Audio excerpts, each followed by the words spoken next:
Space to epic story.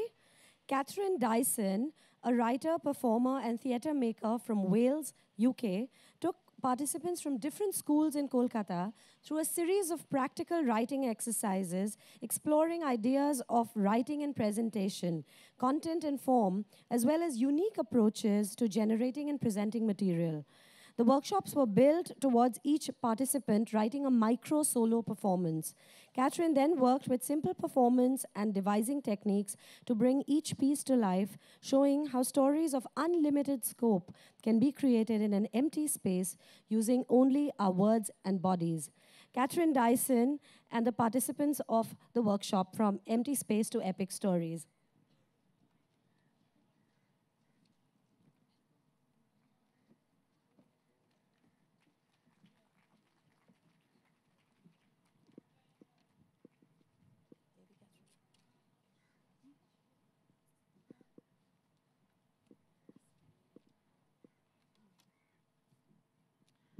Hello, everyone. I'm Catherine. As Isha said, I'm a writer and performer based in Wales, and I'm over here. I was performing a piece called Transporter, which is produced by a company called Theatre Yolo, who make work for young audiences. I'd just like to quickly thank Think Arts for bringing us over and for looking after us so well. And it's been a pleasure working in the Think Arts corner. And also to thank Tata Steel, the sponsors of the literary meet, and the British Council and Wales Arts International for making it all possible for us to be over here.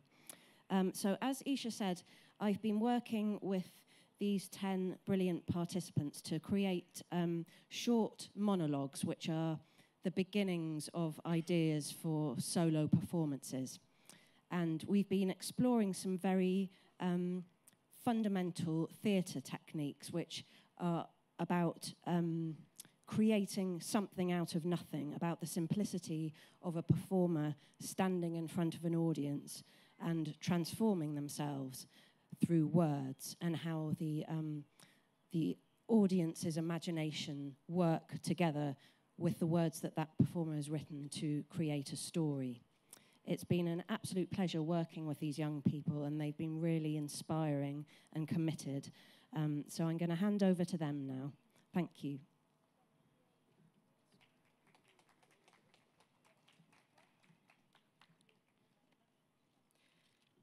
I am Eden, and something has been bothering me for quite some time.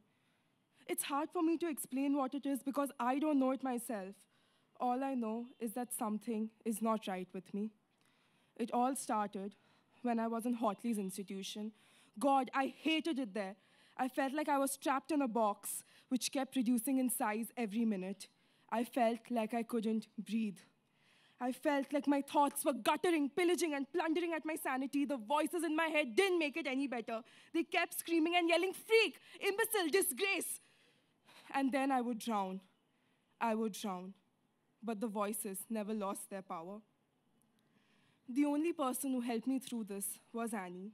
She cared for me like my mother never did. She never called me freak or messed up. She promised to keep me safe, and she did, till she killed herself. I didn't really know how to react to that, but she did leave me this. This necklace, a symbol of Annie, a symbol of her protection. It all happened one cold night. The voices were louder than ever, screaming at me, yelling, danger, danger, pushing and making me bend at their will. I screamed and I fell to the floor, but not a soul heard me. So I grabbed my only source of comfort, Annie's necklace, and started toying with it. Almost instantly, the voices in my head stopped and I could feel a smile forming on my face. And that's when I heard it. Fire, fire! Inmates were yelling, heavy footsteps, screaming, ringing through the halls. I was frozen in place, palms sweaty, but still clutching onto the necklace, Annie's necklace.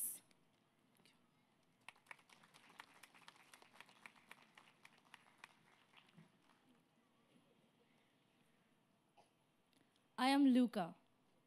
I'm walking down the street, going home. A whole group of boys runs down the street, their footsteps thundering. The walls echo with their foolishness, their awful yells. My head rings with their abandon. come play with us. We never have enough people, one yells. I don't bother to answer. On a street corner, a wide-eyed boy who seems around my age but so much younger watches, rapt, as a performer plucks a rose from behind his ear. His family watches affectionately. I wonder what that is, a family or magic? An old man stops me. We have this conversation every day. I'm 12 years old, sir. No, I live just down the street. I don't really know how old I am. Your guess is as good as mine. I am home. I decide to sit in the grass. The sun is out and it's much too cold inside the shed I live in. The cat stalks by, never stopping to look. My gaze idly follows her when I notice something glint in the sun. It's a box with flowers drawn on it. I start towards it. The sun vanishes behind a cloud that seems to go on forever. I scoff and decide to go back in. Fanciful nonsense. It's been an hour. It's dark now. I can't stop thinking about the box. I go back outside. I pick it up, and I'm wondering whose it was. What happened here? The box whispers to me of trimmed lawns and long dead laughter. Suddenly, the very grass is screaming with stories. The stars sing to me from miles away. I've never felt this way. I come back to the box. I can't open it, and I don't want to break it. I go back in, and I set it down by my bed. The candle makes strange shadows in the room. The box shines. I would never waste my candles by leaving them burning, but tonight I do. I think of the boy. I remember the look on his face. Maybe tomorrow I'll visit the street corner.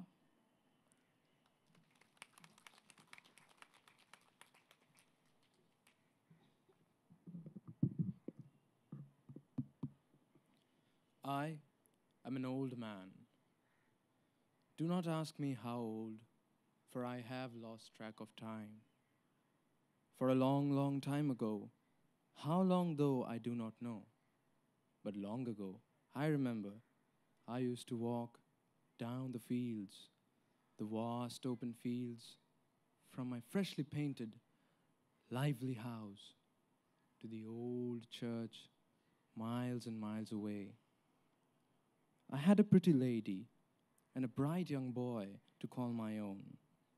They would lighten up the journey to the church every week, just like they would brighten up each day of the journey of my life. Life was merry. I wish that time would stop then, but the sand kept falling into the bottom half of the hourglass. A little too quickly for the better half of my life. Mr. Mortis, the coachman, came for her too soon. My son left me too, moving on from the mundane things in life to cherish the better offerings of this world. Both of them promised me that they would meet me again someday. But of the latter promise, how certain I am, I know not. The fields are still the same, the house, now old, rickety, and furnitureless, just like me, still stands straight and shelters me from the winds of decay and erosion. As I wait on the porch, I wait for someone to turn up. I wait, and I become more and more certain of the promise that my wife once made to me. I become more and more certain of meeting her again one day. I become more and more certain as I see the coachman standing there in the field, waiting for me.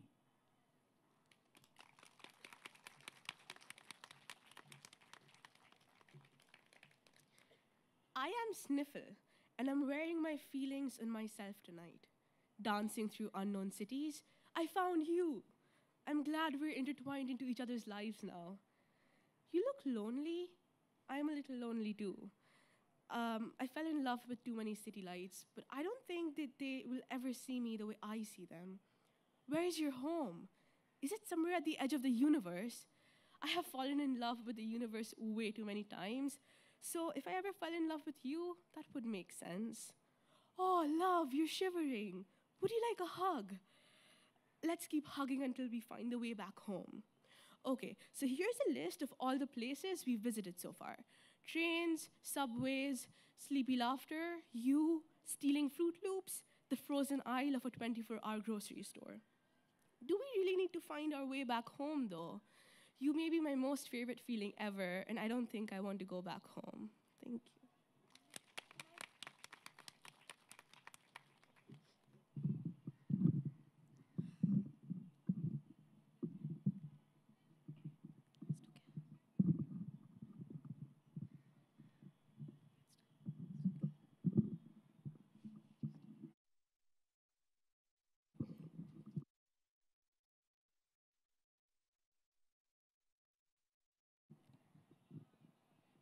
Good morning, everyone. 1918 and after. O child of the dawn, sweet little child, the morning has called, the morning is free. The golden morn, the golden dawn, free for you, sweet baby, free. Sweet children of the dawn, beautiful dawn, your home is safe for liberty now. Your mom is safe, you seem safe. Those tired boys, they are sleeping now. Little babies, what did you learn? Little secrets did your fathers tell?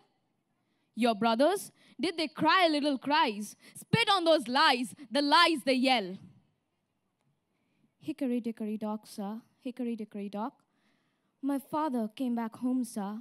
My father in Shellshocked. He made me brave for Hans, sir. He made me brave for Hans. So brave that he hides behind my back or wails at the blare of guns. Wondered at the stars, sir. Twinkle, twinkle, little stars. My brother, sweet brother, sir, is alive, sir, with many scars. He has no legs, no hands, sir, nor ears, nor eyes, nor a second's ease. He sobs, just sobs when I kiss him. He tells me, I know, kill me, please. Humpty Dumpty thought, sir. Humpty Dumpty thought he was wise. My friend lives there, over there, sir, as the gas came and burned out his eyes. He was a happy soul, sir. He was a merry lad. He would have still had happier eyes, if not by the coffin was he clad. Wherefore would you miss me, sir?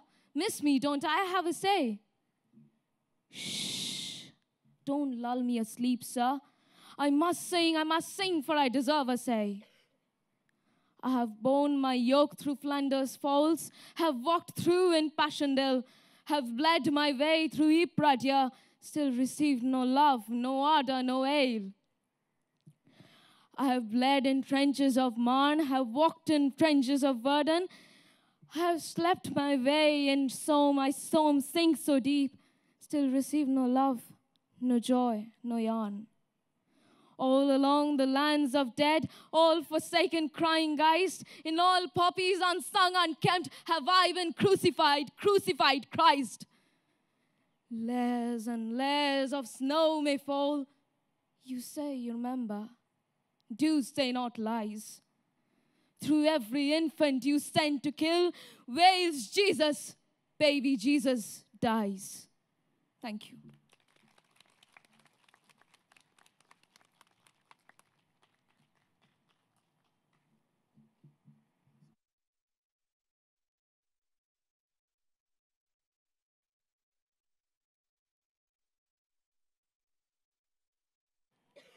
I am Faith, and I have several identities stored in a shoebox. I have been Kiera, Amy, Rosalind, and many more. I have dyed my hair so many times that I can't remember its natural color. All because my father made a drunken mistake. On that unholiest of nights, he crashed our car against a lamppost, the impact of which killed a little boy whose father saw him die before his own eyes. Never had I imagined that I would have to give up who I was to be safe from the clutches of the grieving father who had now turned into a deranged man and was now seeking revenge. I have been in many localities, in many people's lives, but I could never commit. I never had the luxury to know what true friendship is all about, just because I was afraid, absolutely terrified of being found. Every other week, I hear the ruthless killings of victims who look similar to me, red-haired, hazel eyes, all who lost their lives for something which I was responsible for. Now, this morning, I hear the news that the man had finally stopped and that he was found dead by the lamppost. The man who never gave up searching for faith, but his sanity eventually did, or whatever was left of it.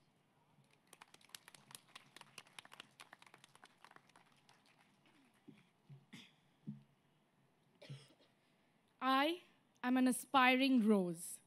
My name is Fiona Jones. From the wild green fields of Tennessee, with its blue sky and enlightening sunshine, with its birds chirping from dawn to dusk, I, 2 years later, moved into a city that I always dreamt of being in, New York City. Alluring it was to have come into a society which was so diverse, focused on so many different aspects of life: food, glamour, fame, wealth, apparel, tourist attractions. I mean, these were the only talk of the town. Surprisingly, the only commonality connecting the strings of these two cities was perspective.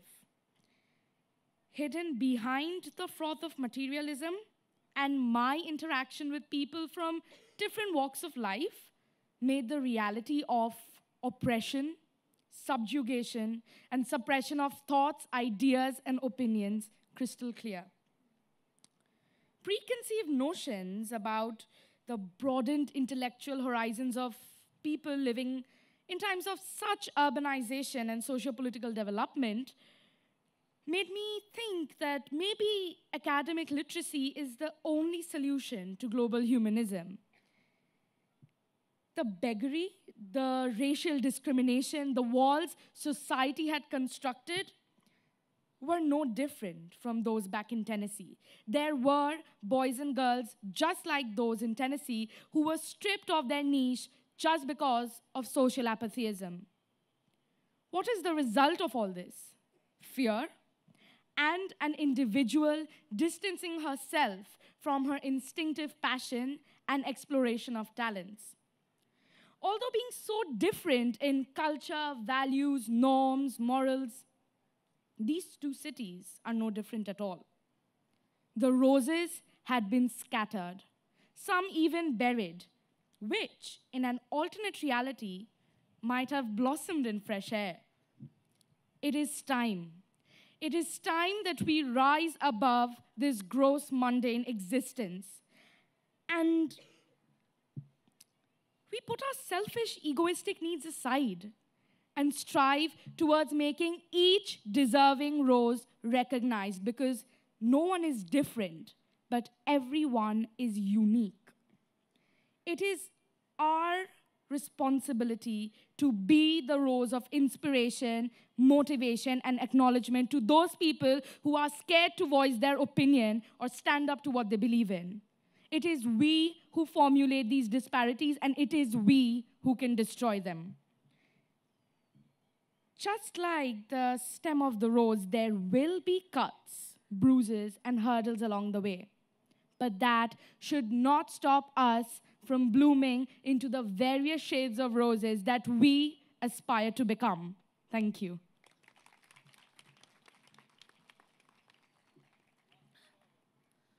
I am Jude Fletcher, a man of men, and welcome to my house in the hills.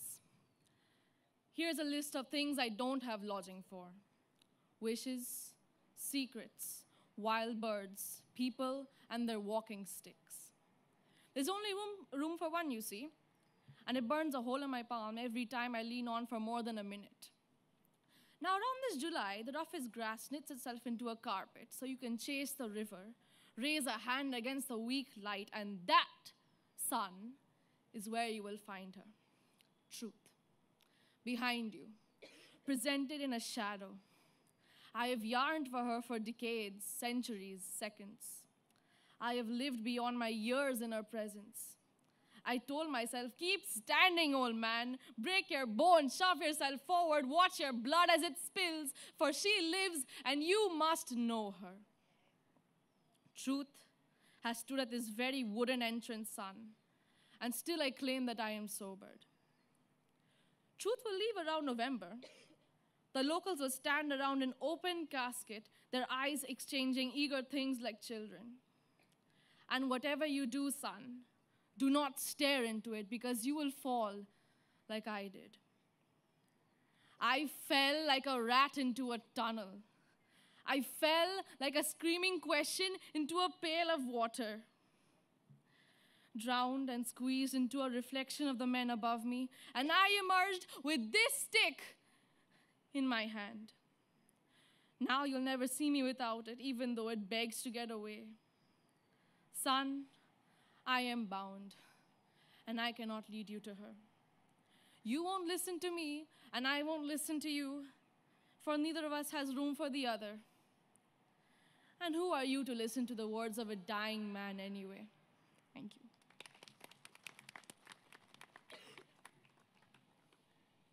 I am Mia, an individual who goes by her own definitions of existence. I have been really mean to myself. Looking back, I feel guilty for my actions. Just because I'm no longer the young, pretty Mia, I confined myself within 4 walls for what seemed like eternity. Staying away from all that I could have been close to makes me rethink my actions. I was foolish enough as I let my thoughts overpower my actions and govern my identity. All those days were dark, cold, and scary. I badly wanted to be the old me, but my insecurities got the better of me. It's never too late. I can start afresh. I would begin with changing my old habits to heal my wounds. Even the moon that we see beauty in has spots. This is so natural. I have changed from what I was. Although I had internalized beauty wrongly, it lies in the past. If I'm not who I used to be, I have evolved. I'm still beautiful, mentally, if not in terms of appearance. This is me. I stand bold and readier than ever to face my fears. Here I stand. I'll see the sunshine and the sunset at twilight. Once again, I'll hear the birds sing and voices around me. Once again, I'll know what happiness is. Life is still beautiful.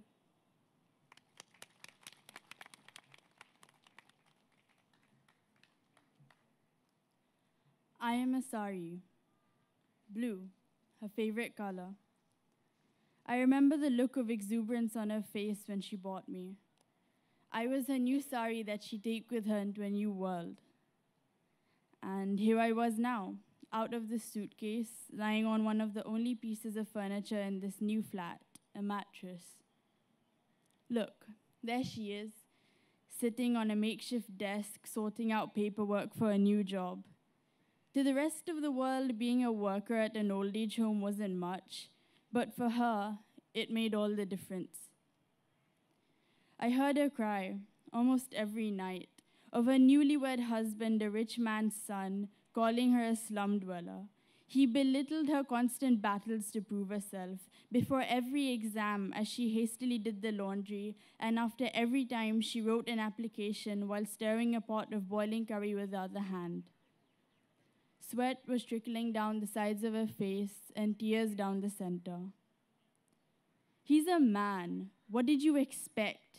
How is he supposed to react if you say you're going abroad for a job? A woman, the words echoed.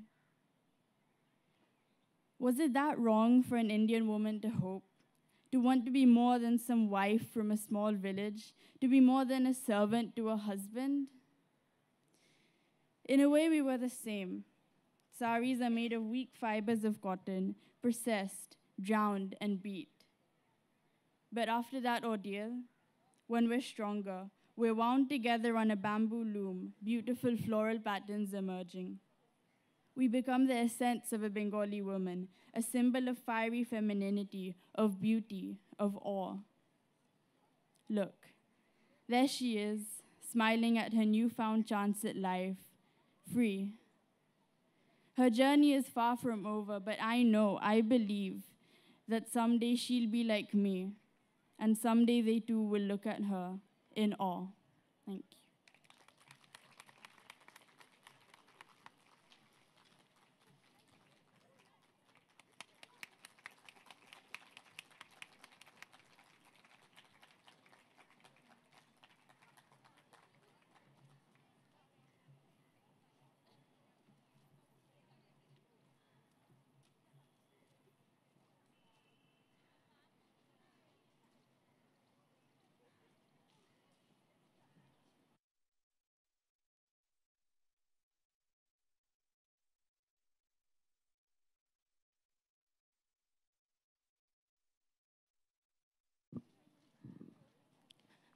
Hello, was it fun, interesting, engaging? Did you all wish you were also up here? Yeah? Next time, please do participate in such workshops. And would you like to ask these young performers some questions? Would you like to hear something from Catherine? Yes? No? Then I'll ask them to come back. Yes? Yes? So we have a mic. Can we have a mic inside? Yeah, so just a few questions, maybe 3 or 4. And the ones you're waiting outside, just come in quickly, please, and take a seat. So we have 10 minutes. Can we start with the first question? Who do you want to ask the question to?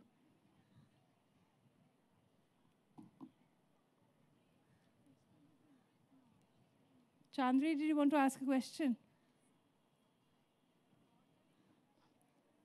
Come on. Yes.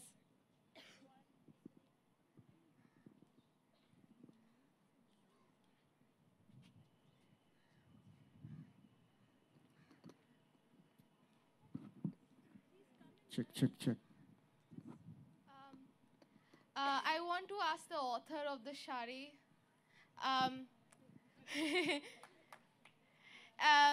So what do you think is like the essence of a Bengali woman? Like what defines her? Oh, okay. Well, I wasn't exactly saying that. I was talking about sharis, actually the tat sharis, which are from Bengal. They're made of cotton, and they're the most.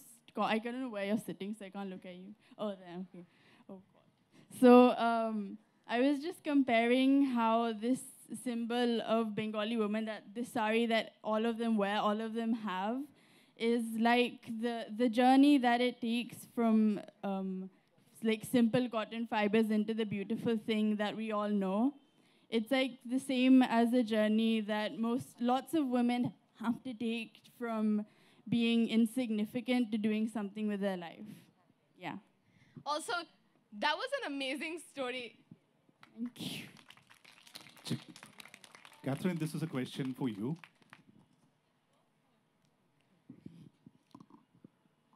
So before I ask the question, Catherine, I must congratulate on behalf of the citizens of Kolkata.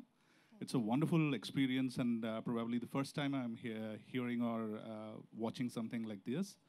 So my question to you is, how did you conceive such an idea? And where did it all begin? And now that you've conducted a workshop with these young talents, how do you find them to be featuring more in similar kind of presentations? Or what could be the next steps? Where do you want to arrive with them? Well, I think they've all been very receptive to the ideas that I wanted to share with them, which were all about stripping away the things that we sometimes associate with performance, the things around the performer. And it's actually quite a difficult thing to do, I think, and it requires quite an amount of courage, because it's just you standing there saying some words. So I'm really proud of how they've all embraced that and how generous they were with their writing and how they were prepared to put their stories through different processes that really stripped away at the language and everything around it to find the essence of what they wanted to say. As you heard, they were all quite different. I was very interested in finding out what they wanted to write about, so I didn't want to impose a theme or a style other than that we were talking about the stripped-back performance. So I think a next step for them would be to think about how the seeds of those ideas could be grown. And I think possibly we'd find that the end result would be quite different, and that's really exciting to me. Thank you.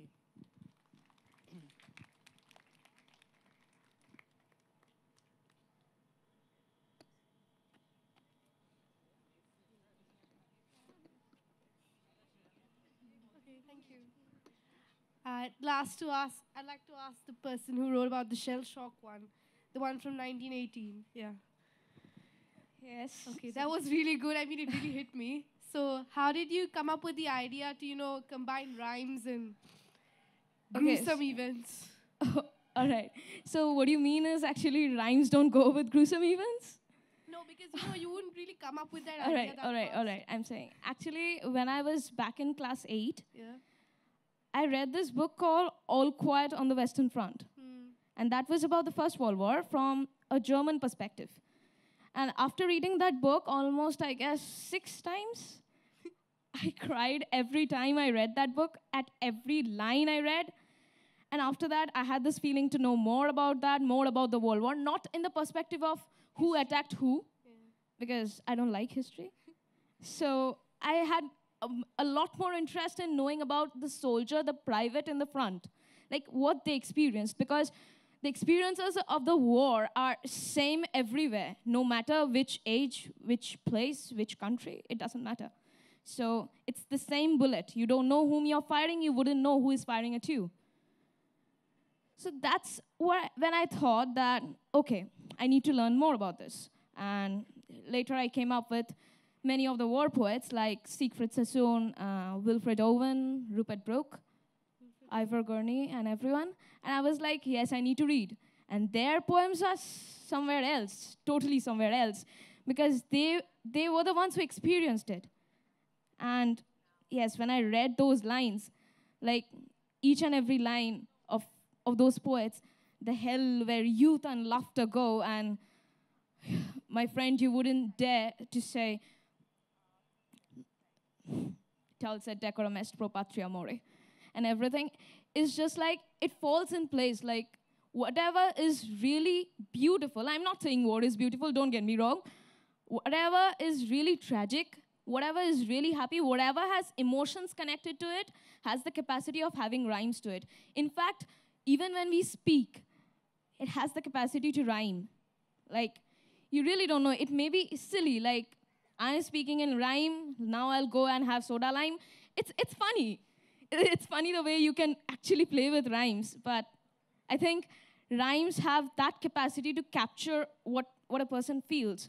And when a person doesn't feel what he or she writes, I don't think he or she can actually make someone feel. I'm really, really very happy and very proud of myself that hit you hard, because I wanted someone at least to feel that, because I really wrote that Wales Jesus, baby Jesus dies. I really wrote that out of a lot of feeling. When you suddenly bring up like Humpty Dumpty, and then the brother has shell shock. Yeah. He has no hands and legs. Yeah, it was ma'am's point for us, like a tip. You get a character, you have this one object in your mind, and you set up a situation or a location. So I thought, why not make it different? Like, my characters are children, my objects are nursery rhymes, and my place, might it be a year, or maybe it's eternity. Like, war is going to continue for eternity. No one has got the power to stop it. But, okay, no one stops us from stopping a war. I mean, if it hits people really this hard, then maybe at one point of time, people will stop waging wars, and there won't be any requirement for writing stuff like this. Maybe something better, maybe something happy. Thank you so much. Thank Ma'am, you. I have one final question for ma'am, actually. One question for the you, last ma'am. question that we can take today. The thing is, if you're like presenting an extempore or something, you have to do it suddenly, how would you project the emotions of a person, something that you've never felt before? Well, I think that there are different ways of doing it. There's no one method, but I think that's really something that's at the heart of performance. It's in its essence, it's a kind of act of empathy. So, however you express that, whether it's in a contained or a more outward way, I think you can go to places in your mind and your heart that you have never experienced, and perhaps you never will. But for me, that's the kind of power and beauty of performance, that's what it's attempting to do. It's an act of empathy. Thank you so much, ma'am. Thank you. Thank you. I think that's all we have time for. Unfortunately, I'm sure you have many more questions, and I'm sure you enjoyed the performance very much. Thank you, Catherine. Thank you, participants. You were amazing. Thank you. And it's time for our next session.